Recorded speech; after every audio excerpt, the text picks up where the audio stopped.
Perkenalkan, saya Rani Sanginatul Anjani dari kelas 11 MP2, nomor absen 30.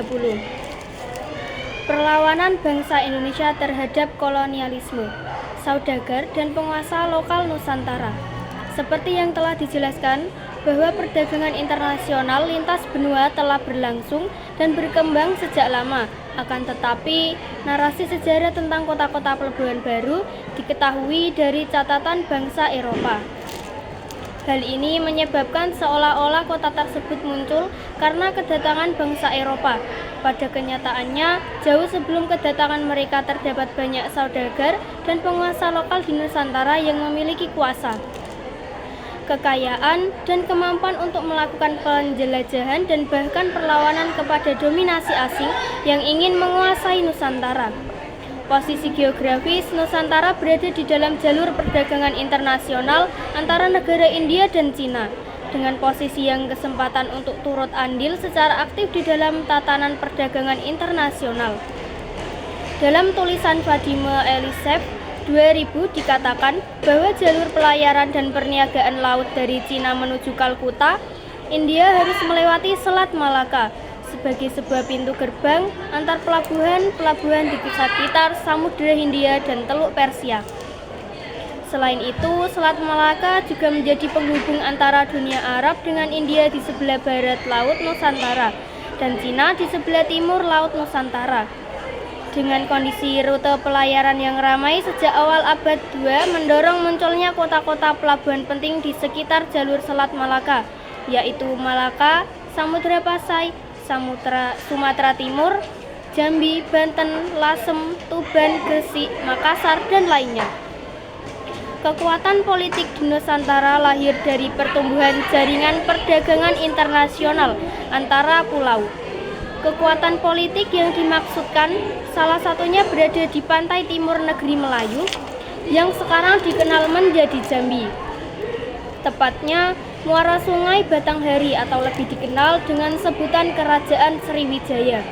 Diperkirakan pada saat itu terdapat beberapa kerajaan Sriwijaya. Diperkirakan pada saat itu terdapat beberapa kerajaan besar di 3 wilayah, yaitu Kalingga atau Jawa Tengah, Tarumanegara atau Jawa Barat, terakhir Singgasari dan Majapahit atau Jawa Timur. Tarumanegara, mereka sama-sama menguasai wilayah-wilayah yang luas di Nusantara. Hubungan politis antara kerajaan-kerajaan besar dengan kerajaan-kerajaan kecil atau saudagar yang berada di bawah kekuasaannya hanya sebatas mendapatkan hak dan menjalankan kewajiban yang saling menguntungkan satu sama lain. Keuntungan yang diperoleh dari kerajaan lokal yang lebih kecil adalah perlindungan, rasa aman, dan nilai prestis atau rasa bangga karena memiliki hubungan dengan kerajaan-kerajaan besar. Apabila dirasa sudah tidak mampu memberikan rasa aman, adalah hal yang lumrah jika mereka membangkang dan berpindah pada naungan kekuasaan kerajaan besar lain yang dianggap lebih kuat. Keuntungan yang dirasakan oleh kerajaan-kerajaan besar adalah pengakuan simbolik, kesetiaan, dan pembayaran upeti dan komoditi yang dipergunakan untuk perdagangan berskala internasional. Kondisi hubungan seperti ini memperlihatkan bahwa di Indonesia sudah ada dinamika antar saudagar dan penguasa lokal dalam gambaran jaringan perdagangan internasional pada masa abad penjajahan.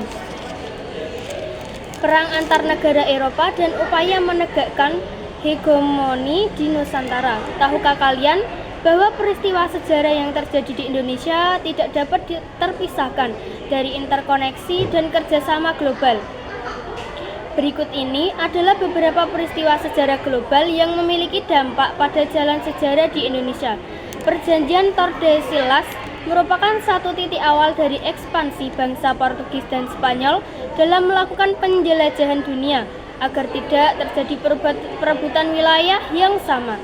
Paus Paulus Alexander membagi garis demarkasi pada tanggal 7 Juni 1494 di Tordesillas, wilayah di barat Laut Spanyol.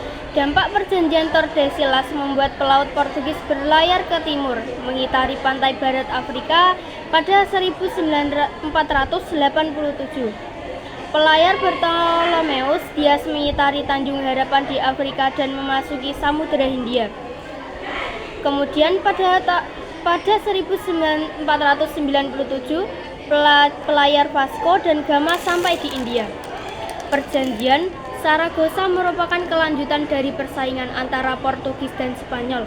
Setelah berhasil menguasai Malaka tahun 1511, Portugis kemudian menemukan Maluku tahun 1512.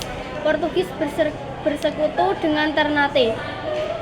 Ternyata dari arah Filipina, Spanyol berhasil juga menemukan Maluku dan segera bersekutu dengan Tidore pada tahun 1521. Kedua negara barat ini memanfaatkan perselisihan antara kerajaan lokal untuk berebut pengaruh dan monopoli perdagangan di Maluku. Akhirnya pada tanggal 12 April 1529 ditandatangani perjanjian di Saragossa yang menyebabkan Spanyol angkat kaki dari Maluku dan Portugis memonopoli perdagangan rempah di Maluku. Setelah kurang lebih 1 abad memonopoli perdagangan Maluku, ambisi Portugis untuk menguasai Ternate mendapat perlawanan dari Sultan Bahabullah. Sultan Bahabullah berhasil menyatukan rakyat Maluku untuk bersama-sama mengusir Portugis. Perlawanan Sultan Bahabullah sebenarnya tidak lepas dari kenyataan bahwa ayahnya, Sultan Hairun, telah dibunuh oleh Portugis. Setelah bercokol hampir 1 abad di Ambon, pada 25 Februari 1605, Portugis akhirnya hengkang dari Ambon setelah bentengnya diserbu oleh aliansi VOC dan penduduk lokal. VOC berhasil menikung Portugis setelah berhasil bersekutu dengan penduduk Hitu di Ambon atau Sitompul 2016. Dimulailah masa penguasaan VOC di Maluku.